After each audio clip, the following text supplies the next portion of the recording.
We're live from New Delhi. You're watching DD India Live, India's voice to the world. I'm Lipakshi Khurana. Coming up in the next 30 minutes. Second India-Australia 2+2 Defence and Foreign Ministerial Dialogue in New Delhi today. Israel releases CCTV footage showing hostages at Gaza Hospital. 54th edition of the International Film Festival of India to begin in Goa. And Australia lifts 6th World Cup trophy, defeats India by 6 wickets.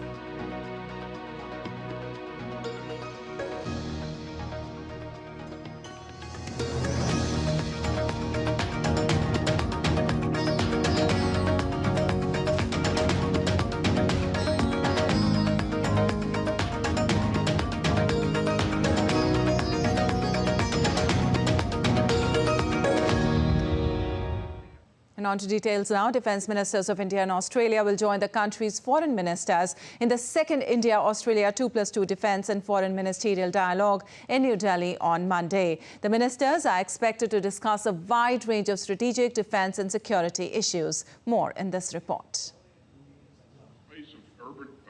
India's Defence Minister Rajnath Singh and External Affairs Minister Dr. S. Jaishankar will meet their Australian counterparts for the second India-Australia 2+2 Defence plus Foreign Ministerial Dialogue in New Delhi on Monday. Deputy Prime Minister and Defence Minister of Australia Richard Marles and Foreign Minister Penny Wong will be representing the Australian side. India and Australia share a comprehensive strategic partnership. A mutual logistics support agreement was signed in 2020. Australia and India support a rules-based international order. They seek to forge regional institutions in the Indo-Pacific which are inclusive and promote economic integration. The Quad is an example of shared interest. The two countries also participate in joint military exercises. Apart from Quad, the two countries are members of the Commonwealth, Indian Ocean Rim Association, ASEAN Regional Forum, Asia-Pacific Partnership on Climate and Clean Development, and East Asia Summit.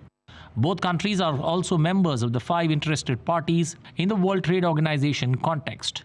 The Economic Cooperation Trade Agreement, ECTA, was the first free trade agreement signed by India with a developed country. It came into force in December 2022.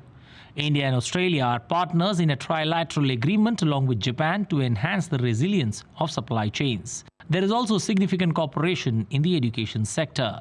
2 universities of Australia have campuses in India. More than 1 lakh Indian students study in Australia. Apart from the 2+2 dialogue, Defence Minister Rajnath Singh will hold a bilateral meeting with the Deputy Prime Minister Marles. External Affairs Minister Jaishankar and Foreign Minister Wong will also hold a bilateral meeting under the 14th Foreign Ministerial Framework Dialogue, that's on the 21st of November. Stronger people-to-people ties are growing naturally, given the growing Indian diaspora in Australia. The two countries are aiming for a broad and multifaceted bilateral relationship. The countries, which are cricket-loving nations and share a formidable sporting rivalry, elevated their relationship to a comprehensive strategic partnership during the first virtual summit held on 4th of June 2020. Bureau Report, DD India. An update on Israel-Hamas conflict now. The Israeli army on Sunday released a video showing security camera footage of what they say were the Hamas terrorists bringing in hostages from Israel into the Shifa hospital on the day of the October 7th attack. The video, aired by Israel's chief spokesperson, Rear Admiral Daniel Hagari, appeared to show 2 hostages being brought into the Al-Shifa hospital. Armed men can be seen in the CCTV video, which is date stamped 7th October. One of the hostages appears to be resisting. The other is shown on a stretcher. The world must remember, Hamas is holding the elderly, men, women, children, babies, hostage. The Israel Defense Forces has a moral obligation to bring every one of our hostages home. We will not rest until we do. Hamas was hiding and murdering our hostages in Shifa Hospital. Hamas was building terror tunnels underneath Shifa Hospital. By now, the truth is clear. Hamas wages war from hospitals, wages terror from hospitals. Also, Israeli forces said the 19-year-old Noah Marciona was abducted and murdered by Hamas terrorists on October 7th, as her body was found and extracted by IDF troops adjacent to the Shifa Hospital in Gaza. IDF further said that due to the ongoing combat, Marciona's captor was also killed. During ongoing combat, in the vicinity of where she was held captive, Noah, Hamas captor, was killed, and Noah was injured. I repeat, she was only injured. An independent pathological report has determined Noah's injuries were not life-threatening. I repeat, Noah's injuries were not life-threatening. Hamas terrorists took Noah into Shifa Hospital, where she was murdered quickly. Hamas murdered Noah inside Shifa Hospital. Well, the Israeli military also published a video on Sunday of a tunnel, it says, dug by Hamas terrorists under the Al-Shifa hospital. The IDF and social media site X said it revealed a significant 55-meter-long terrorist tunnel 10 meters underneath the Shifa hospital complex during an intelligence-based operation. According to IDF, the tunnel entrance contains various defense mechanisms, such as a blast-proof door and a firing hole, in an attempt by Hamas to block Israeli forces from entering. It further said these videos prove that Hamas is using residents of the Gaza and patients of Shifa Hospital as human shield.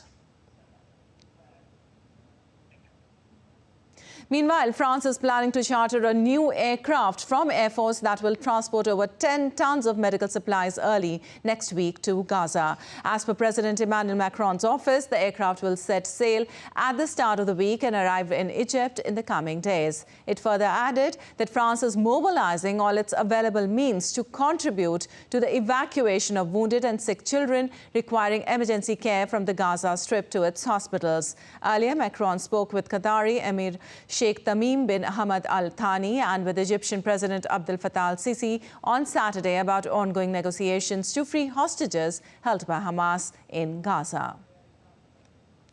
Meanwhile, people living in tents in Gaza's Khan Yunis are facing more challenges as strong wind and rain lashed refugee camps on Sunday.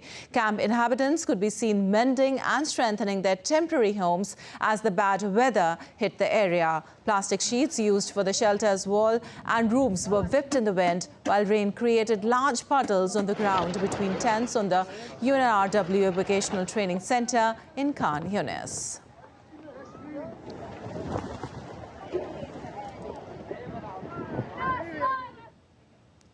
And on to update from Russia-Ukraine war now. Ukrainian President Volodymyr Zelensky on Sunday demanded rapid operation changes for soldiers and announced the dismissal of the commander of the military's medical forces. In his nightly video address, Zelensky said he had replaced Major General Tatiana Ostastenko as commander of the medical forces, as new level of medical support for soldiers is needed.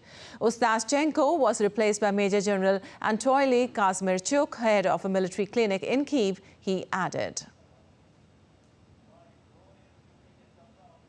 The task is clear and has been repeatedly stressed in society, particularly among combat medics. We need fundamentally new level of medical support from our soldiers, from high-quality tourniquets to full digitalization and transparency in supply, from high-quality training to sincere communication with combat medics in those units where medical care is organized truly, properly and truly effectively. The experience should be extended to the entire defense forces. In today's meeting with Defense Minister Umro, priorities were set. There is a little time left to wait for results. Quick action is needed for the forthcoming changes. And now let's take a look at some other developments across the world. More than 500 Rohingya refugees from Myanmar landed on the shores of Indonesia, Aceh province on Sunday, making this the fourth wave of arrivals within a week. Hundreds of Muslim Rohingyas have arrived in Aceh province in recent days, taking the total there to more than 1,000, which is taking a heavy toll on local facilities. Icelandic Prime Minister Katrín Jakobsdóttir says that her country stands in support of the Grindavík residents, a fishing town, as concerns grow about an imminent volcanic eruption in the area. Last weekend, seismic activity and underground lava flows intensified near Iceland's capital, prompted authorities to evacuate nearly 4,000 people from the town. A felt hat worn by Napoleon Bonaparte during his reign at the helm of the French Empire has fetched more than $2.1 million at an auction. The black beaver felt hat in traditional bicorn shape became symbol of Napoleon's historical character. It was worn en bataille, that is with the corns parallel to shoulders, and was also said to have been more visible to his troops. Colorful hot air balloons as part of the 21st International Hot Air Balloon Festival filled clear blue skies in central Mexico on Sunday, where participants from over 20 different countries attended the festival. 200 hot air balloons filled the sky, with some balloons taking on unique forms such as unicorns, dinosaurs, elephants, and popular characters such as SpongeBob.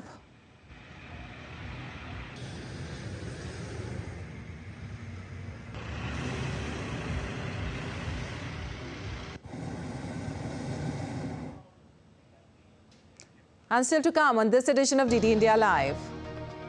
As nations conclude week-long talks over plastic pollution, many say much less needs to be produced in the first place. 42nd edition of the International Trade Fair open for general public.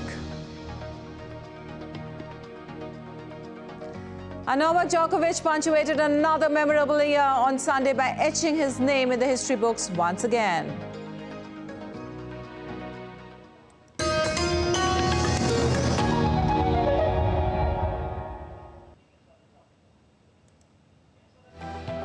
Turning crisis into opportunity, transforming ideas into action, stories of real change, tales of sustainable solution. This series is going to tell stories of such change makers. Watch Change Makers on DD India.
Welcome to Jaipur.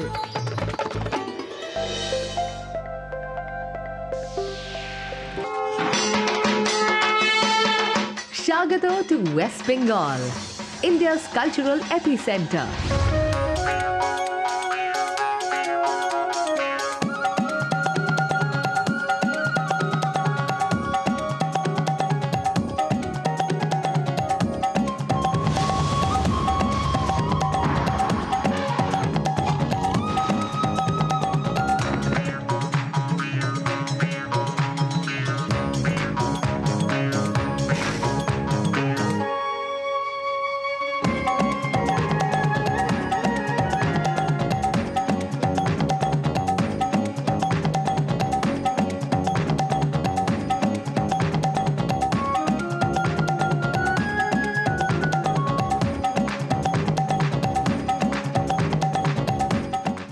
West Bengal invites you to share its richness, to be united as one family with one shared vision of building a better tomorrow.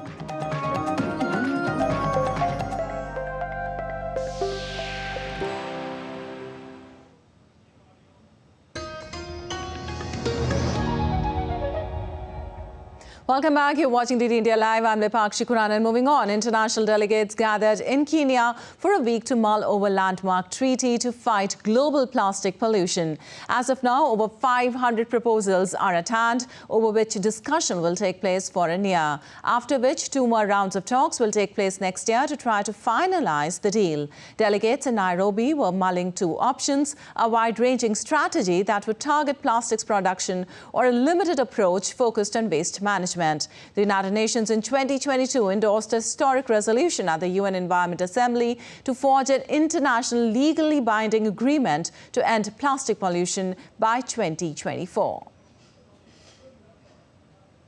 This is a critical step in the negotiation to make sure that that zero draft, which came into this meeting, and in our view, as is often the time, it tends to be an underwhelming document, needed to be filled out with a broader range of views from governments. And that's what we saw this week. That we now have in the document a wide range of views that will carry forward into INC4. And at INC4, that's where we expect governments to start to narrow down and identify areas of consensus that will eventually go into the agreement. Meanwhile, the plastics industry, oil and petrochemical exporters, including Russia and Saudi Arabia, have said a global deal should promote recycling and reuse of plastic, but environmental campaigners and some governments say much less needs to be produced in the first place. The reality is that we've only recycled about 9% of the plastic that's ever been produced. We cannot recycle our way out of this problem. And so what Greenpeace is calling for is cutting plastic production and accelerating a reuse-based economy. We expect the negotiations to finance, create standards, and accelerate reuse at a global scale.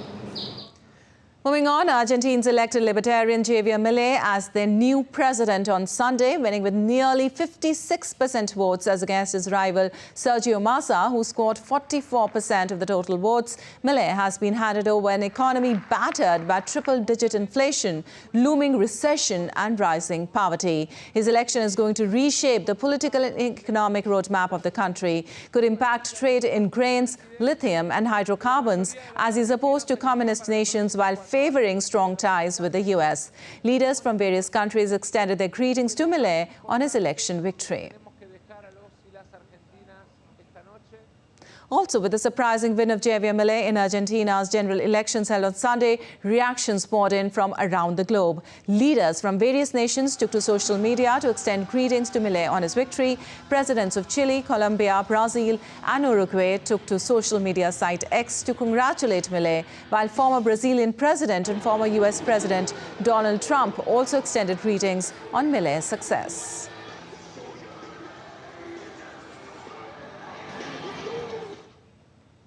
Also, Democratic Republic of Congo President Felix Tshisekedi launched his re-election bid on Sunday. He was speaking to his supporters at the Kinshasa Martyrs Stadium, urging them to give him another mandate to consolidate his achievements, which included free basic education. The presidential poll, scheduled for December 20th, will witness participation of more than 43 million eligible voters. Tshisekedi is seeking another term following a turbulent 5 years in office. Interacting with his supporters, Tshisekedi told this he planned to introduce universal health care.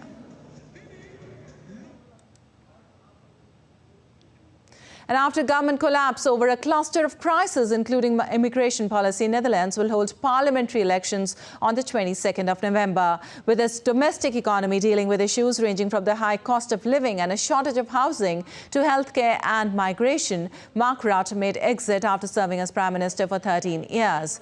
Voters will cast votes for the 150-seat House to elect the new Prime Minister, keeping in mind their concerns of economic well-being and climate change. Among the candidates running for the post, the frontrunners include Dilian Yelogos and Peter Omseki.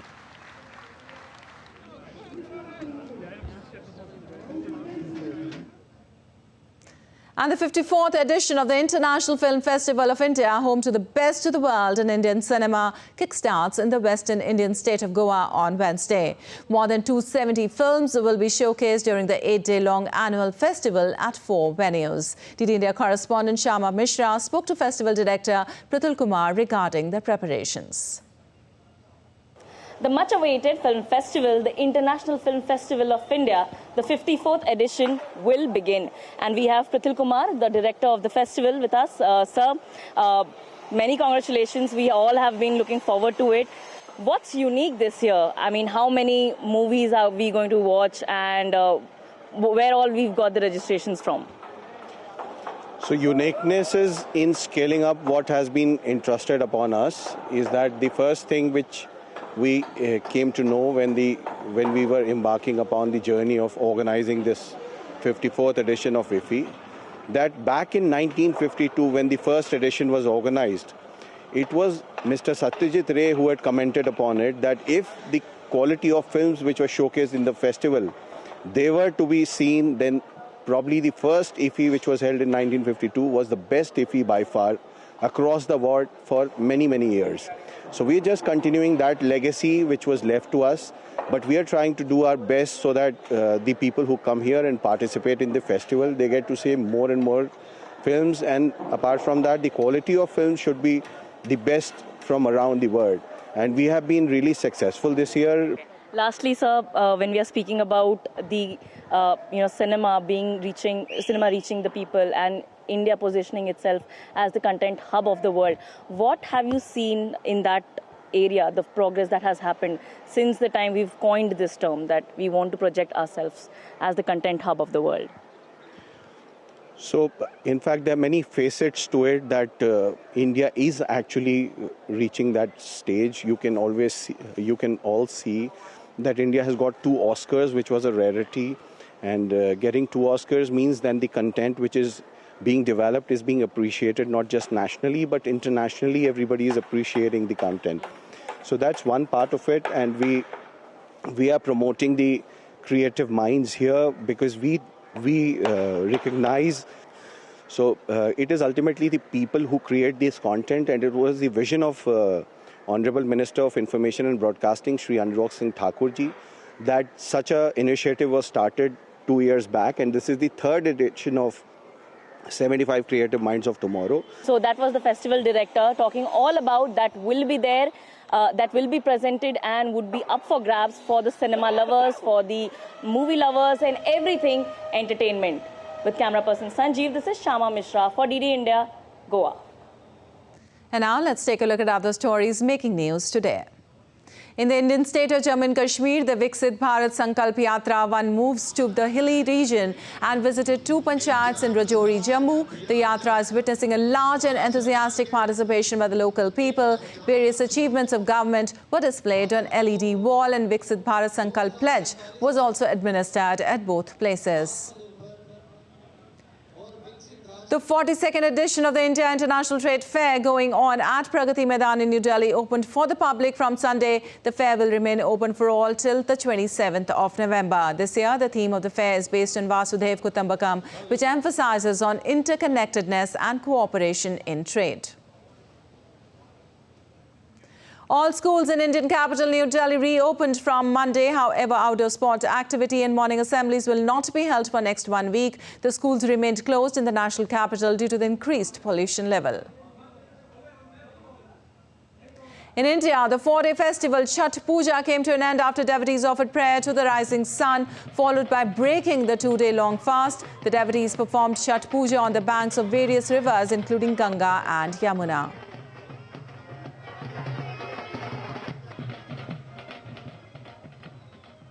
In New Delhi, Rashtrapati Bhavan and the India Gate have been illuminated in blue light to mark the World Children's Day, which is celebrated on November 20th. The day holds important significance because of this day, the UN General Assembly adopted the Declaration of the Rights of the Child. And in sports, Australia once again showed their ability to produce their best on the grandest of occasion when they toppled India to win the 50 overs World Cup title. Australia opener Travis Head smashed a magnificent century to fashion their 6-wicket victory against the tournament's form team, who posted a below-par 240 all-out and were reeled in with 7 overs to spare.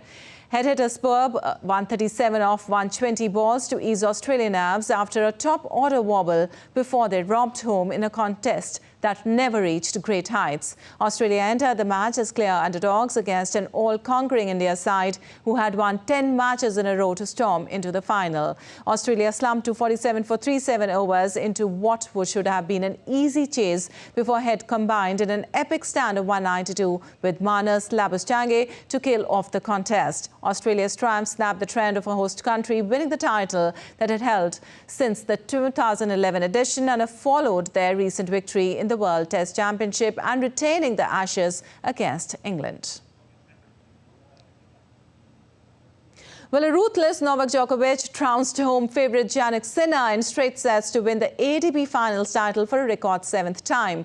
Earlier in the week, Djokovic had lost to Sinner in the group stage, but he avenged his defeat with a sublime display to claim a 6-3, 6-3 victory. The world number one dropped only 2 points on serve in a flawless opening set, and once he had broken Sinner's serve in the 4th game, it was largely one-way traffic. At one point, Djokovic won 14 points in a row against a player ranked 4th in the world before Sinner briefly slowed the march of the 24-time Grand Slam champion. His win concludes a year in which he won 3 of the 4 Grand Slam titles and seized back the world number one spot with Carlos Alcaraz. And Spain defeated Georgia 3-1 in the final Euro 2024 qualifying Group A match. The Spaniards, already assured of top spot, recorded 21 points after 7 wins in 8 matches. They lost only to second-placed Scotland, who had also already qualified for the finals. Spain grabbed the lead in the 4th minute after a free kick from Torres on the left was headed home by Lee Mohammed for his first international goal. Portugal trounced Iceland 2-0 at home to finish the Euro 2025 qualifying campaign with a perfect record of 10 straight wins in Group J. Portugal finished with 30 points, 8 points ahead of Slovakia, who also qualified for next year's finals in Germany. Bruno Fernandes scored the first goal of the night for a host 8 minutes before the break with a well-placed low shot from the edge of the box. Scotland finished the Euro 2024 qualification campaign with a frenetic 3-3 home draw against Norway. But despite being denied by a late equaliser, it was a joyous night at Hampden on Sunday. The result meant Scotland finished the group in 2nd place with 17 points, 4 points behind group winner Spain. Well, that's all for this edition of DD India Live. Well, let us know your thoughts on the news of the day. You can connect with us on Facebook, X, formerly known as Twitter and Instagram. We'll be back with more news as it breaks here on DD India. I'm Lipakshi Khurana from all of us here in Delhi. Thanks for watching DD India Live.